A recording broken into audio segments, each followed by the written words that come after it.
कि कहा जाता कि एक विचार व्यक्ति के जीवन को परिवर्तन कर देता है। एक विचार,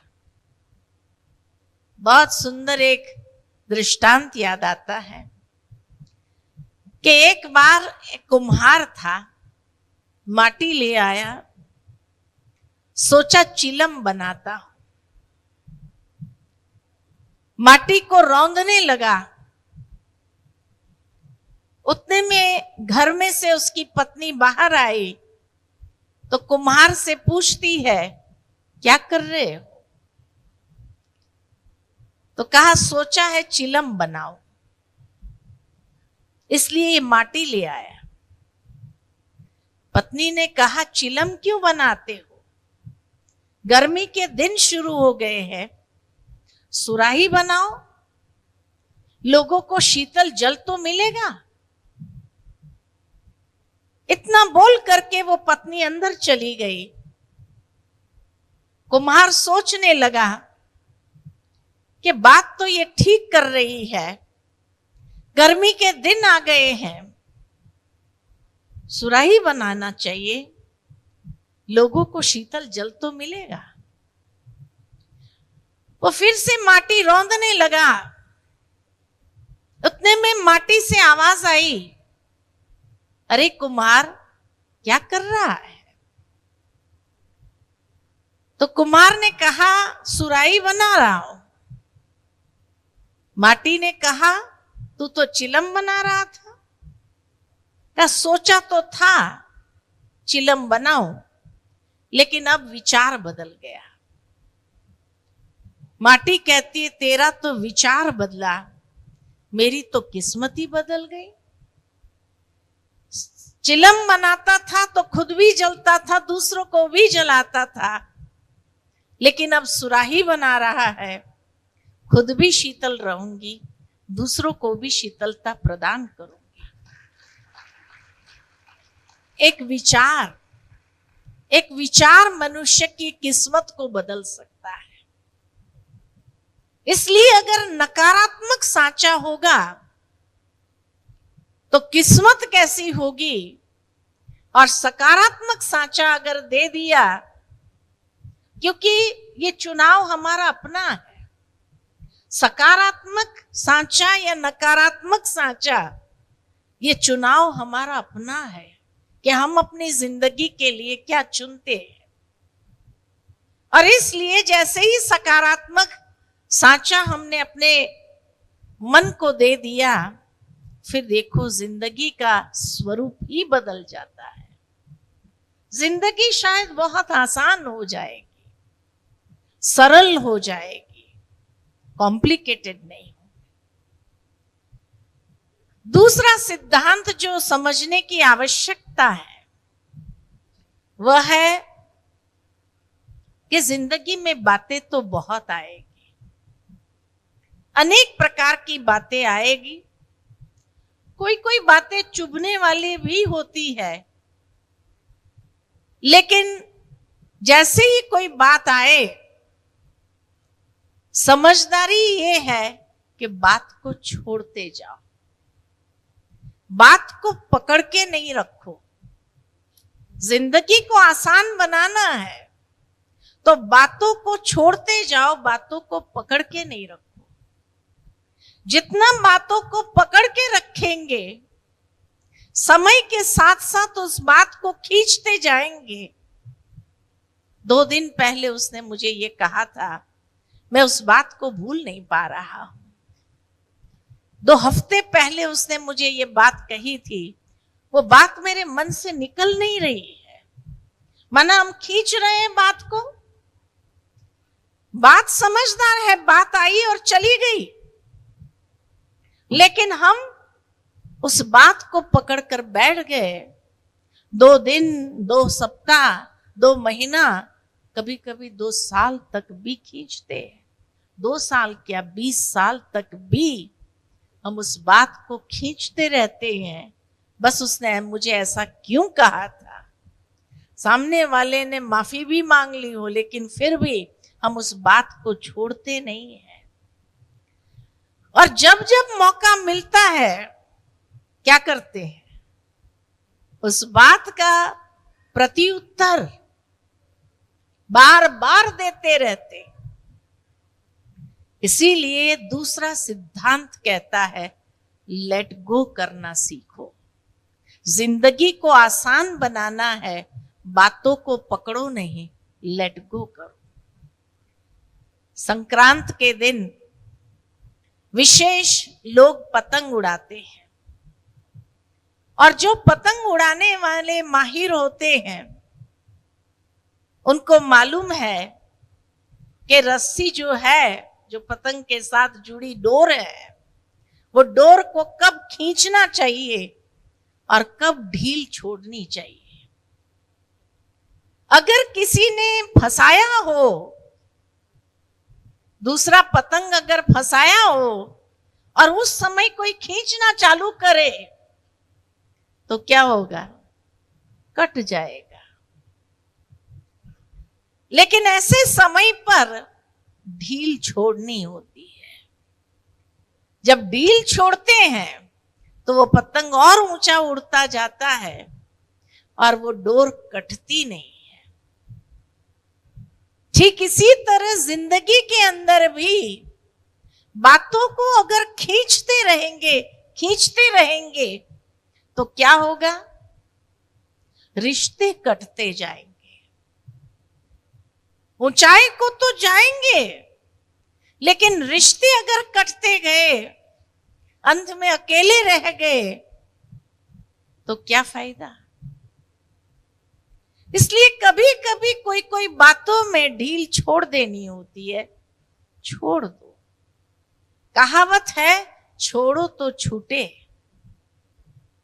कई प्रकार की नकारात्मक भावनाएं जो क्रिएट होने लगती है उससे छूट जाते।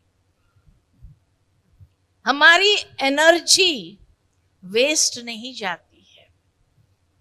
इसलिए बातों को खींचने के बजाय जिंदगी को आसान बनाना है तो बातों को छोड़ते जाओ। कहा जाता है कि क्षमा बहुत बड़ा गुण है। किसी ने कुछ कह दिया, नासमझी से कह दिया, भले वो समझदार व्यक्ति ने भी अगर कह दिया तो उस वक्त उसकी नासमझी ही है। तो इसलिए खींचने के बजाय, क्योंकि खींचना कोई समझदारी नहीं है, रिश्तों को काटते जाना ये समझदारी नहीं है। आवश्यकता है कि हम अपने रिश्तों को महत्व दें, और इसके लिए अगर कुछ बातें छोड़नी पड़े तो छोड़ना अच्छा है। सरल बनते जाओ, सामने वाले को रियलाइजेशन तभी होगा। अगर आप उसको रियलाइजेशन कराने का बार बार प्रयत्न करते रहेंगे तब वो रियलाइज नहीं करता है।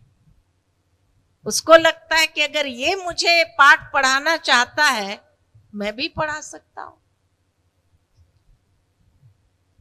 तो पाठ पढ़ाने के बजाय छोड़ दो। पाठ वो अपने आप पढ़ लेगा, समय उसको पढ़ाएगा। हमें पढ़ाने की जरूरत, हम पढ़ाने जाएंगे तो समय ये काम छोड़ देगा। लेकिन अगर हम समय के ऊपर छोड़ देंगे तो समय आपे ही उसको ये पाठ पढ़ा देगा और हमारी जिंदगी तो आसान हो जाएगी। हम क्यों वो बात का टेंशन लेकर के जीवन में चले। कई बार जिंदगी में लोग टेंशन अनुभव इसलिए कर रहे हैं, कहते बहुत तनाव है, बहुत परेशानी है, क्या करे, बहुत टेंशन है। अब टेंशन क्यों है? टेंशन इसीलिए है, या परेशानियां जो है, अनेक प्रकार की समस्याएं जीवन में जो आ रही है,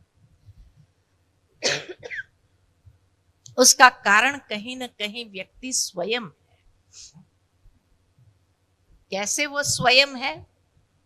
जिंदगी में अधिकतर जो समस्याएं उत्पन्न होती है उसका कारण जहां जहां हमारी कमजोरी का प्रयोग होगा वहां समस्याएं खड़ी तो होगी, समस्याएं जन्म लेंगी। इसीलिए कहावत है, problems are the creation of a weak mind.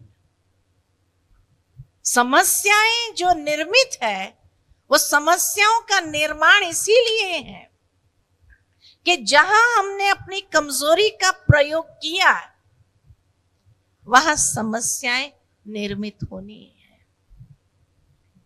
कमजोरी आज किसमें नहीं है?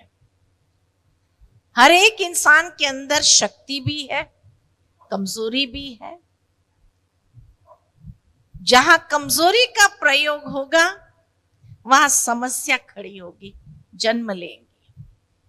और जहां शक्ति का प्रयोग करेंगे, अर्थात जो ईश्वर ने हमें काबिलियत दी है, जो विशेषता दी है, उस विशेषता का प्रयोग करो संबंधों में, कर्म में, तो देखो वो जिंदगी को बहुत सुंदर स्वरूप देगा, प्रॉब्लम्स का समाधान होने लगेगा।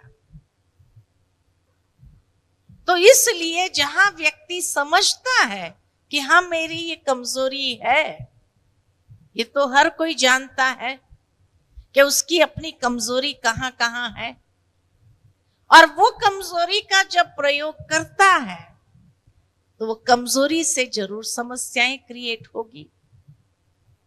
इसलिए समझते हुए उस कमजोरी से अपने कर्म को दूर रखो, और जहां तक हो सके विशेषताओं का प्रयोग करो, शक्ति का प्रयोग करो। जो ईश्वर ने काबिलियत दी है उसका समय प्रति समय प्रयोग करो। जो आपके अंदर सद्गुण है उसका प्रयोग करो। जहां अवगुण, कमजोरी का प्रयोग हुआ वहां समस्याएं क्रिएट होती है। जहां सद्गुणों का प्रयोग हुआ व्यवहार में, कर्म में, संबंध में, वहां समस्या का समाधान होगा। क्योंकि ये हमारी चॉइस है, हमारी स्वतंत्रता है कि कोई भी कर्म में, व्यवहार में, संबंध में हम किसका प्रयोग करें, सद्गुण का करें या अवगुण का करें, शक्ति का प्रयोग करें या कमजोरी का प्रयोग करें, ये हमारी अपनी चॉइस है। कई बार कई लोग जानबूझ करके भी कमजोरी का प्रयोग करते हैं और फिर दुखी होते। प्रॉब्लम्स जब बहुत बढ़ जाती है, क्योंकि लगातार अगर कमजोरी का प्रयोग करते जाएंगे तो एक के बाद एक समस्या तो खड़ी होती जाएगी। इसलिए जैसे कई बार कई लोग कह देते हैं ना, मेरे में और कोई कमजोरी नहीं है, गुस्सा बहुत जल्दी आता है, तो गुस्सा ये कमजोरी है। और जिस संबंध में गुस्से का प्रयोग हुआ, सामने वाले का भी ईगो तो होता है। अब मैंने उसके ईगो को हर्ट किया तो समस्या क्रिएट होगी, समाधान क्रिएट होगा। बताओ, सिंपल लॉजिक है कि जहां पर भी व्यवहार में, संबंध में हम क्रोध का प्रयोग करते हैं, अपनी कमजोरी का प्रयोग करते हैं, और सामने वाले के स्वमान को ठेस पहुंचती है, तो वहां वो हमारा सहयोगी थोड़ी बनेगा, वहां वो कोई ना कोई प्रॉब्लम्स को क्रिएट करने वाला ही बनेगा। इसीलिए बहुत सोच समझ करके आज के समय में चलना होगा, ताकि कहा जाए कि जिस रास्ते से हम गुजर रहे हैं ये मत समझे कि वापस उस रास्ते से आना नहीं पड़ेगा। जो बिछा करके जाएंगे, शायद अगर मुड़ करके आना पड़ा तो वही पाएंगे, वही कांटे हमारे पैर में भी चुभेंगे।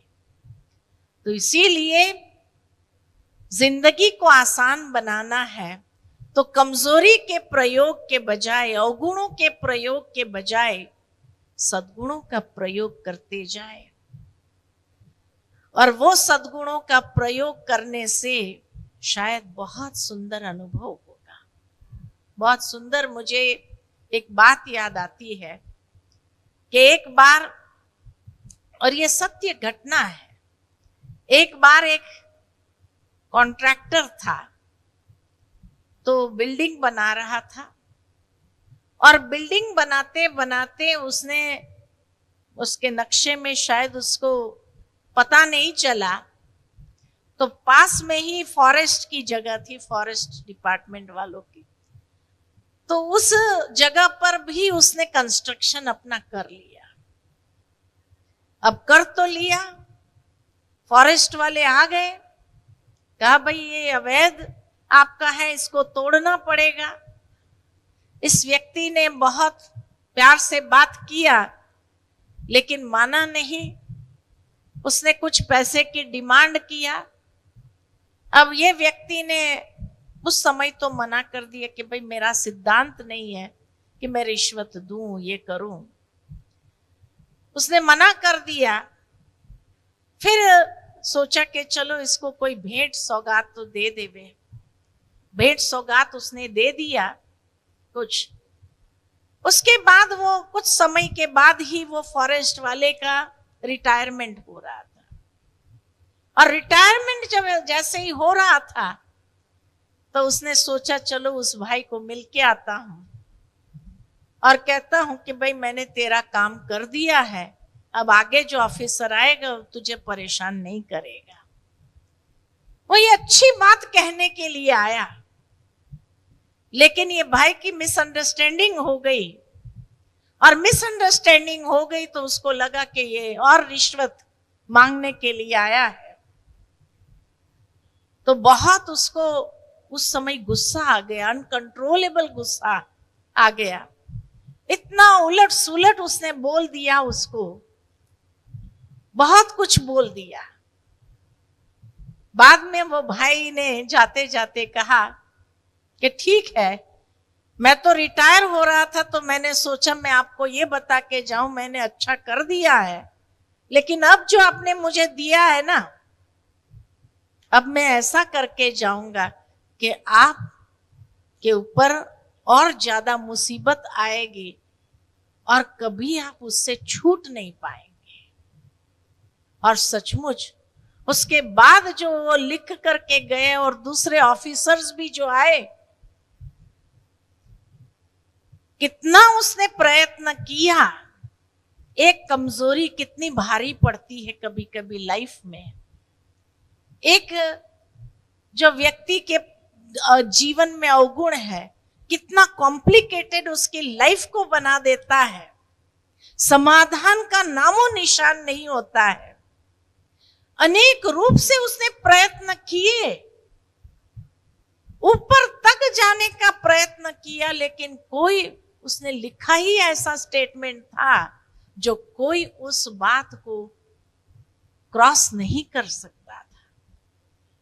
भावार्थ ये कि आखिर उसने उस अवैध बिल्डिंग जो बनाई थी उसको तोड़ना ही पड़ा, और तोड़ करके जो नुकसान उसको उठाना पड़ा। तो जीवन में कभी कभी अधिक समस्याएं या हमारी लाइफ जो जटिल बनती है, उसका कारण है कि हमारी अपनी ही कमजोरी का प्रयोग हो जाता है संबंध में, व्यवहार में, रिश्तों में या कर्म में, और वो कमजोरी हमें बहुत बहुत महंगा है वो फेस कराती है, बहुत बहुत प्रॉब्लम्स में डाल देती है।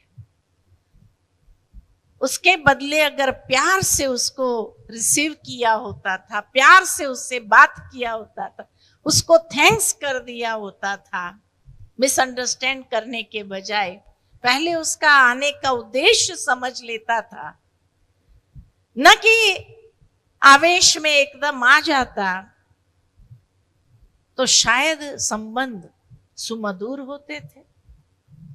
इसलिए रिश्तों में भी जहां जहां अवगुणों का प्रयोग होता है वहां जटिलता बढ़ती जाती है, कॉम्प्लिकेशंस बढ़ते जाते हैं। इसलिए पहले सामने वाले के मन के भाव को भी समझने की आवश्यकता, उसके लिए धैर्यता बहुत जरूरी है। आज के समय में लोगों के अंदर धैर्यता नहीं है। थोड़े दिन पहले की बात है, मैं पढ़ रही थी कि सुनीता विलियम्स और उसका एक साथी अंतरिक्ष में गए थे।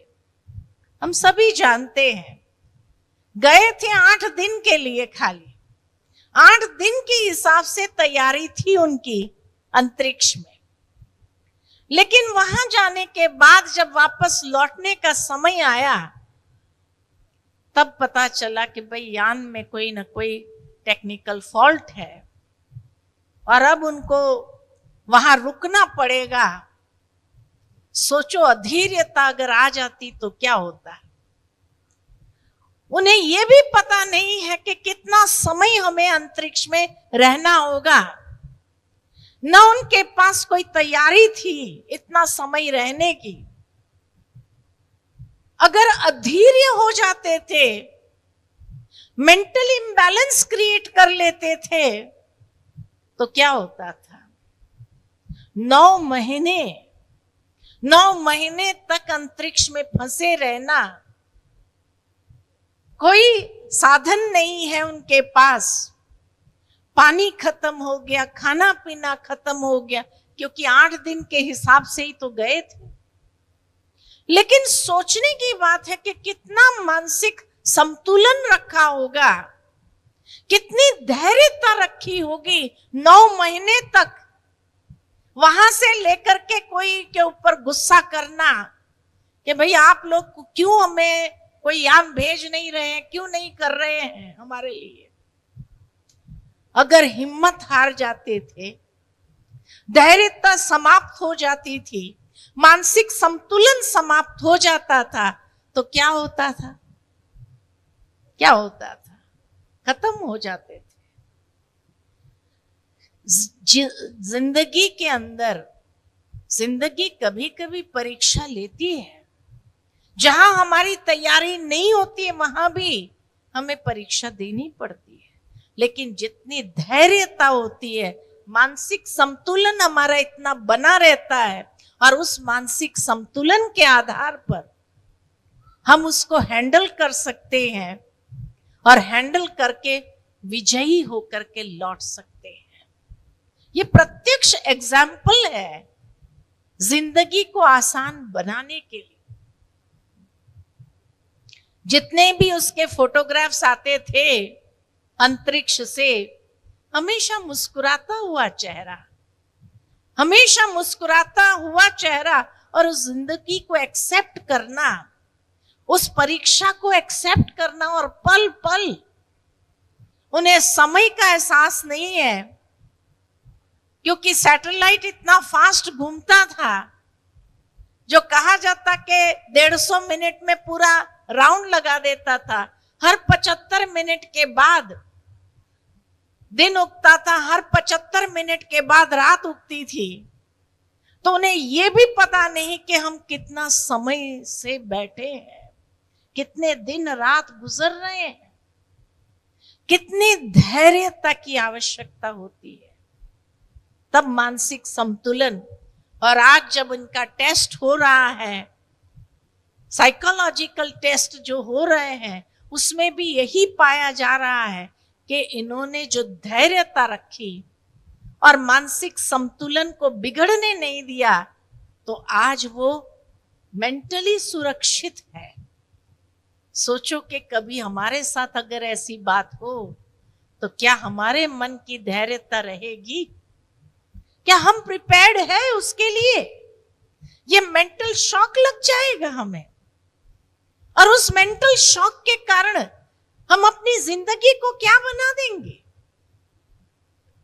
कई बार ये न्यूज भी आता था कि अगर वहां अंतरिक्ष में कोई शरीर छोड़ता है तो वो बॉडी को हवा में ही डाल देते थे, वो बॉडी घूमती रहती थी, सालों साल घूमती रहती है, क्योंकि वो अपने पास रख नहीं सकते हैं, तो उनको बॉडी को फेंक देना पड़ता है अंतरिक्ष में। लेकिन 9 महीने के बाद भी अगर वो मेंटली सुरक्षित होकर के आए, तो ये धैर्यता की तो कमाल है। तो जिंदगी को आसान बनाने के लिए जो आवश्यकता है धैर्यता, एक तो पॉजिटिविटी, दूसरी धैर्यता, और तीसरा कमजोरी का प्रयोग ना हो। जहां हो सके वहां सद्गुणों का प्रयोग करते रहे, तो जिंदगी आसान बन जाएंगी। बातों को खींचने के बजाय लेट गो करो। लेट गो जितना करते जाएंगे, शायद हमारे रिश्ते बहुत अच्छे हो जाएंगे।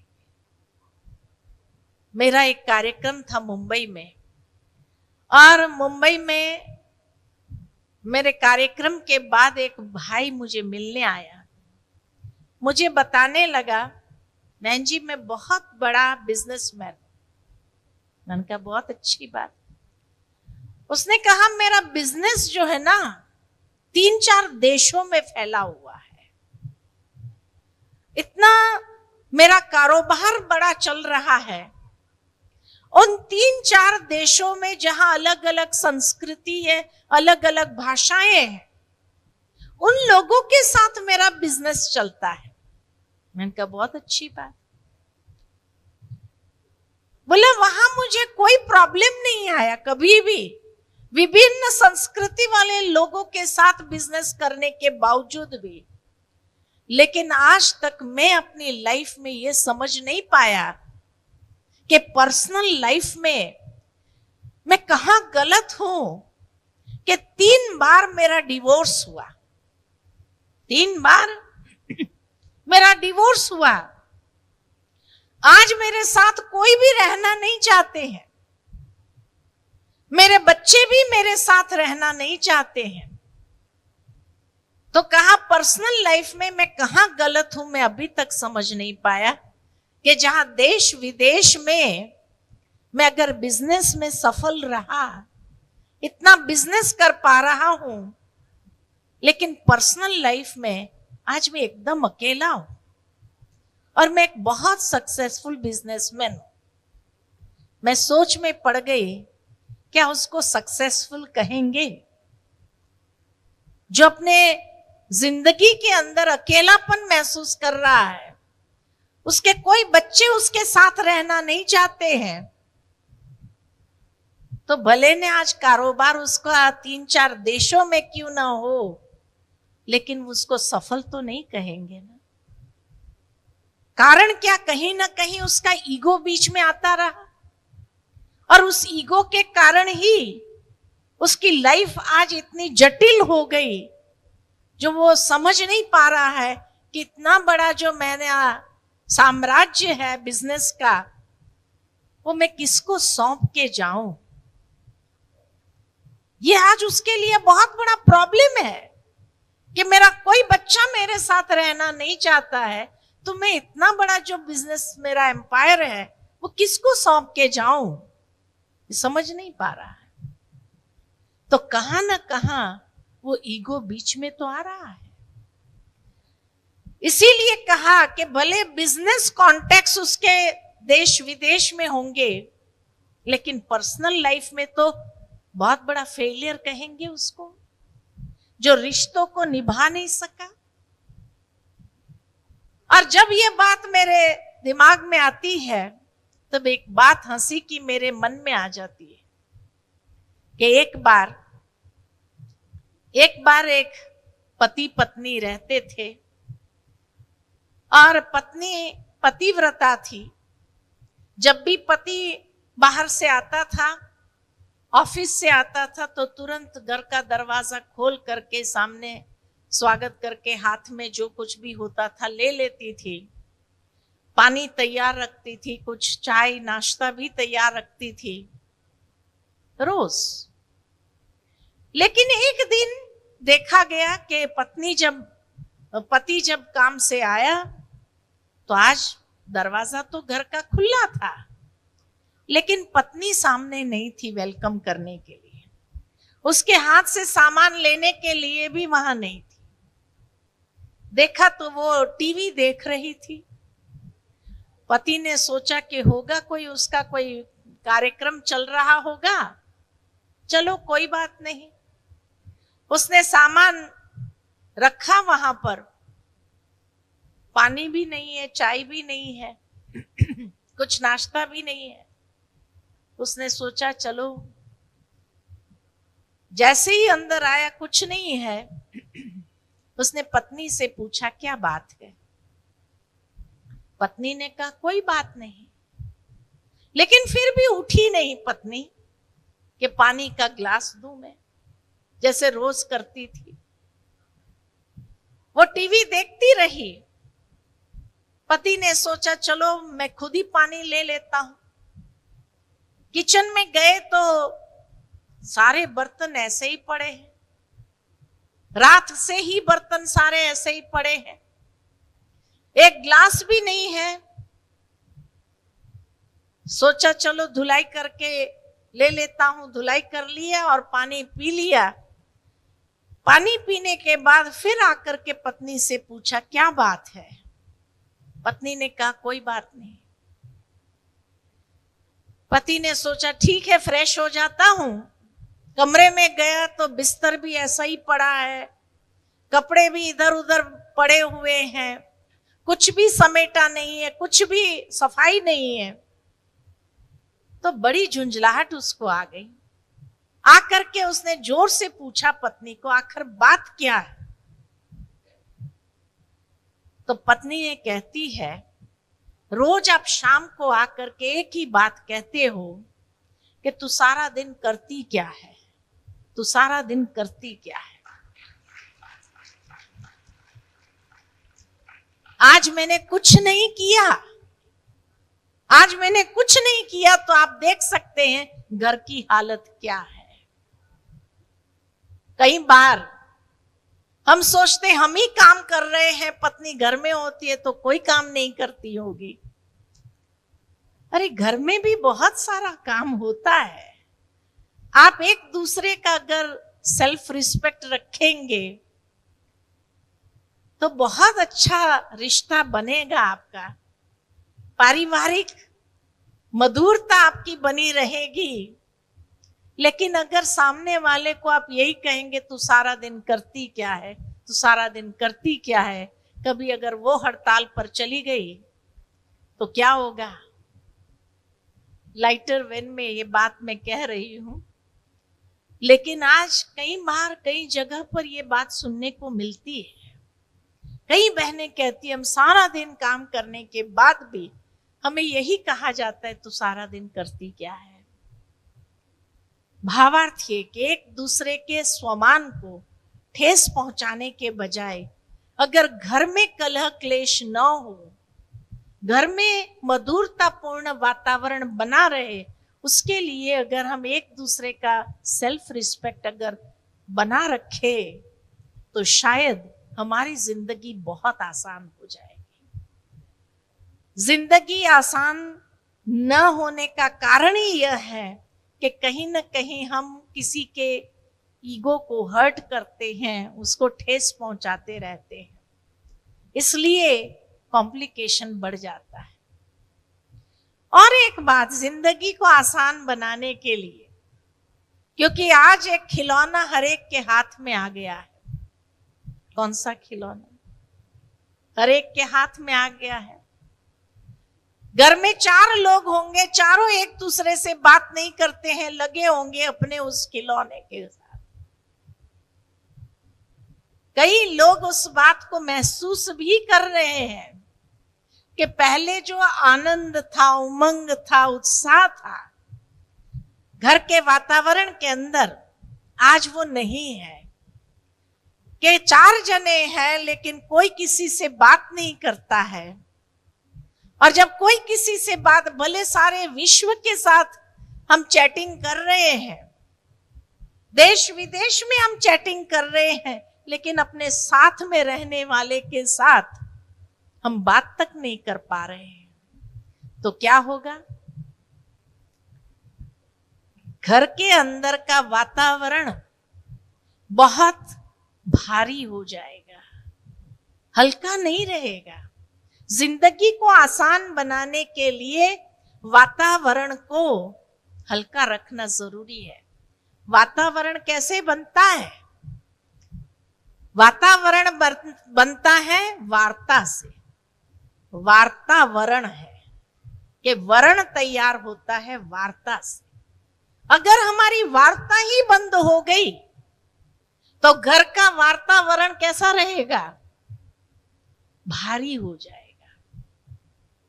हर कोई अपने दुनिया में लगा हुआ है, किसी को किसी से कोई मतलब नहीं है, तो क्या होगा? पारिवारिक प्रेम समाप्त हो जाएगा। घर के अंदर जो सुमधुरता है वो समाप्त हो जाएगी। एक बार मुझे एक स्थान पर ले गए हमारी बहनें, कहा चलो आपको एक जगह ले जाते हैं।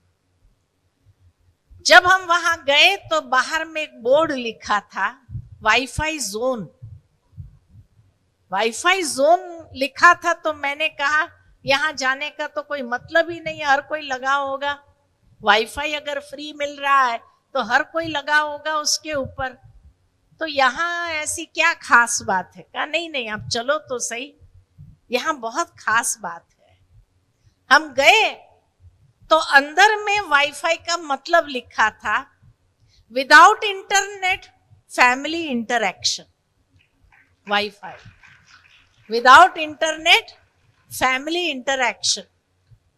और सचमुच में वहां का जो माहौल देखा, वहां का जो वातावरण, इतना लाइवली वातावरण था, क्योंकि वहां उस स्थान पर किसी को मोबाइल अलाउड नहीं था, या तो घर में छोड़ करके आना होता है उस स्थान पर जाना है तो, या वहां एक बॉक्स होता है जिस पर आप अपना नाम की चिटकी डाल करके अपना फोन को जमा करना होता है।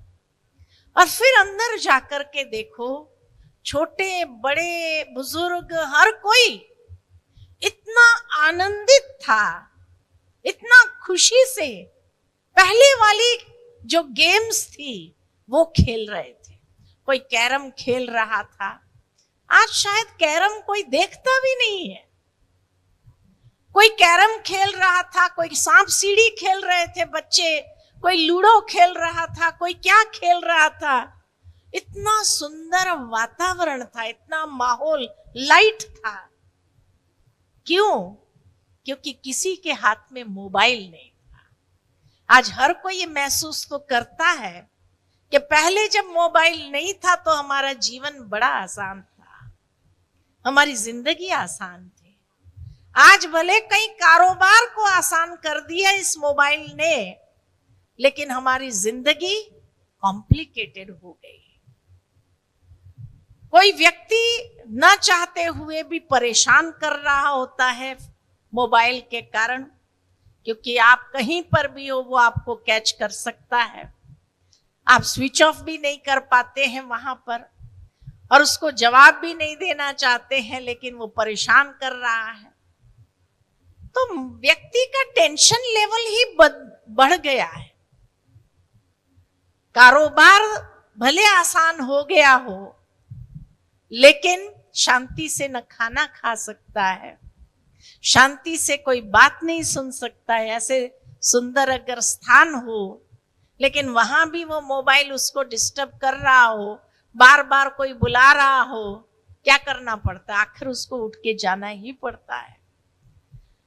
तो भावार्थ ये कि जीवन को आसान बनाना है। साधन बहुत अच्छी चीज है, मोबाइल ये साधन बहुत अच्छी चीज है, लेकिन उसको मालिक नहीं बनाओ, उसको गुलाम बना के रखो। जितना ये साधनों को गुलाम बना के रखेंगे, जिंदगी आसान हो जाएंगी। जितना उसको मालिक बना करके सिर पर बिठा दिया, तो आपकी जिंदगी को क्या करेंगे? नर्क बना देंगे। आज ये मोबाइल के कारण कितने रिश्ते टूट रहे हैं, कितनी परिस्थितियां बनती जा रही है। हाँ, इसलिए कहा मालिक बन के उसका प्रयोग करो, उसके गुलाम नहीं बनो। जो आपकी जिंदगी, जब चाहो आप उसका मुख बंद कर सको, इतना आपका अधिकार हो तो जिंदगी आसान हो जाएगी। और तब आप देखेंगे कि लाइफ कितनी सुंदर हो जाएगी।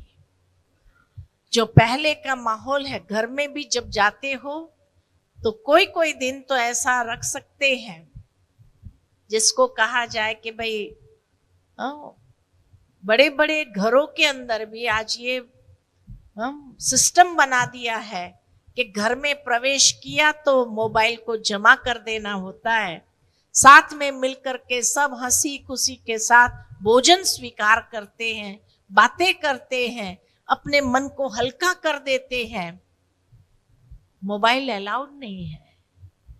पारिवारिक संबंध तो बड़े बड़े बिजनेसमैन को भी देखा है कि उनके जीवन के ये सिद्धांत है कि कुछ समय के बाद, भाई इतने बजे के 8 बजे के बाद या 9 बजे के बाद मोबाइल को हाथ नहीं लगाना है, जमा कर देना है, परिवार को समय देना है, परिवार के साथ हंसी खुशी से बैठ करके जीवन का सेलिब्रेशन करना है।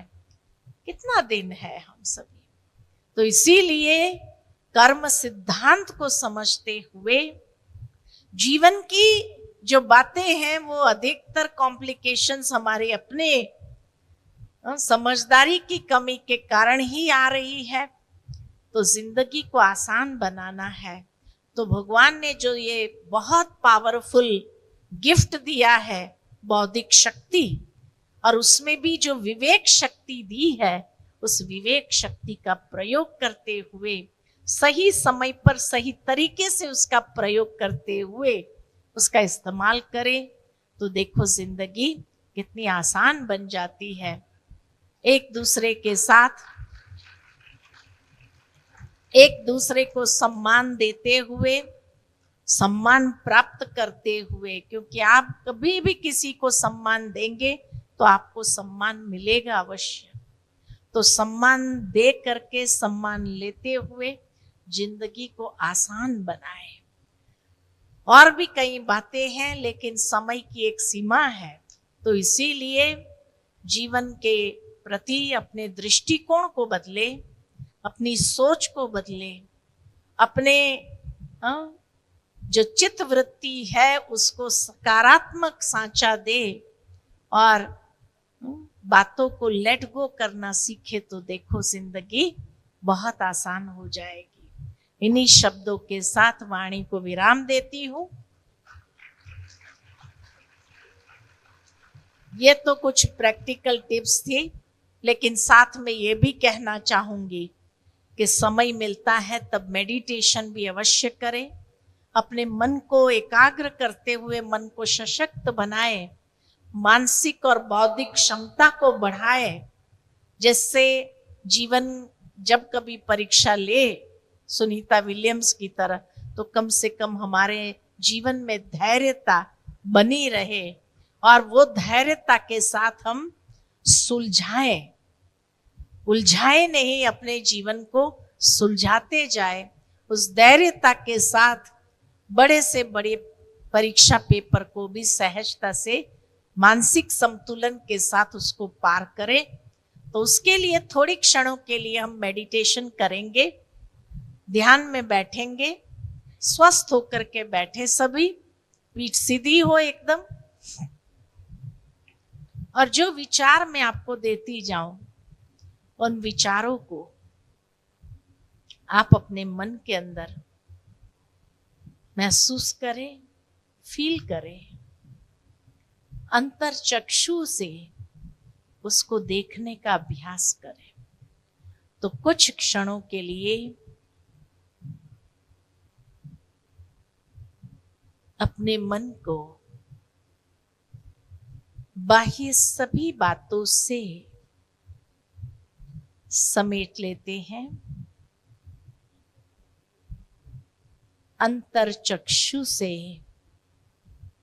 स्वयं को भ्रुकुटी के मध्य में एक चैतन्य शक्ति के रूप में महसूस करें। मैं आत्मा चैतन्य शक्ति हूं। ये शरीर मेरा वस्त्र है जो मैंने धारण किया है संसार रंगमंच पर अपना पात्र निभाने। वास्तव में मैं आत्मा इन कर्मेंद्रिय की मालिक हूं, अधिकारी हूं। मैं आत्मा अजर अमर अविनाशी शक्ति हूं। धीरे धीरे मन को ले चले एक यात्रा पर, अपनी वास्तविकता की ओर।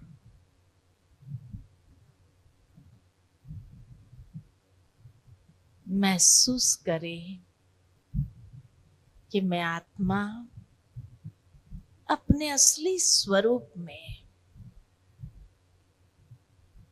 पवित्र निर्मल हूं।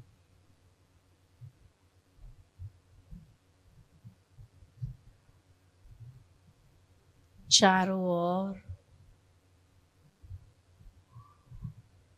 दिव्य प्रकाश का प्रभा मंडल है।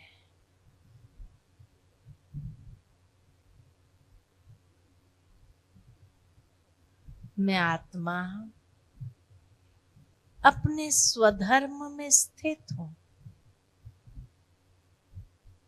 मेरा स्वधर्म शांति है।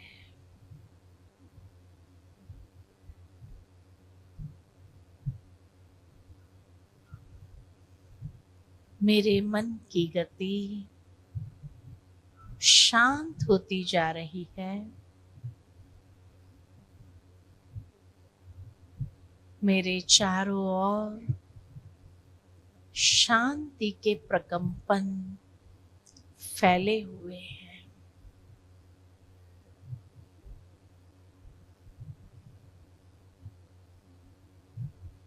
कितनी शांति महसूस कर रही हूं।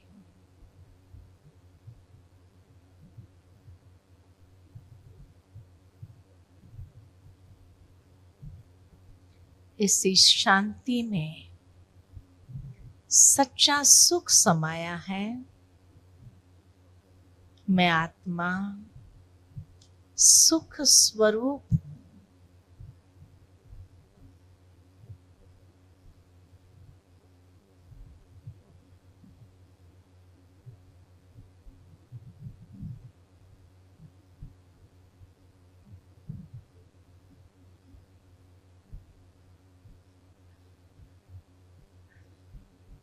इसी शांति में परम आनंद है। मैं आत्मा सत चित आनंद स्वरूप हूं। यही मेरी वास्तविकता है। ऐसी शांति में शक्ति है। मैं आत्मा शक्ति स्वरूप हूं। मैं शांत हूं, शुद्ध हूं, शक्ति स्वरूप हूं।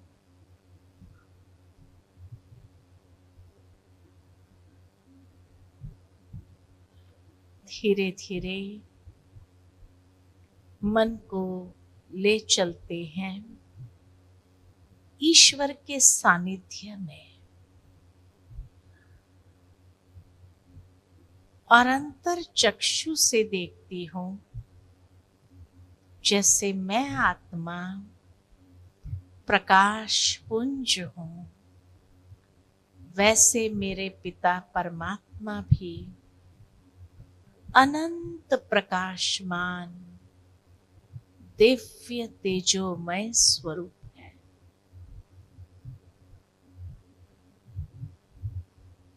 कितना सुंदर दिव्य अलौकिक स्वरूप है।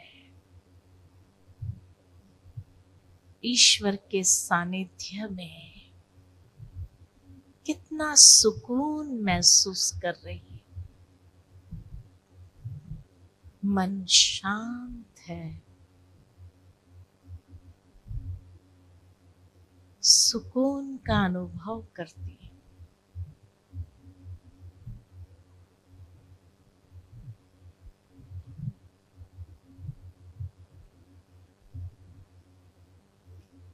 परमात्मा शक्ति की ऊर्जा से मैं आत्मा सशक्त हो रही हूं।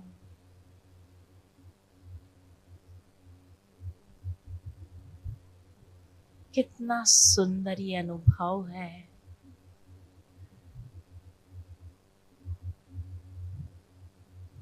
धीरे धीरे अपने मन को वापस इसी क्षण में ले आती।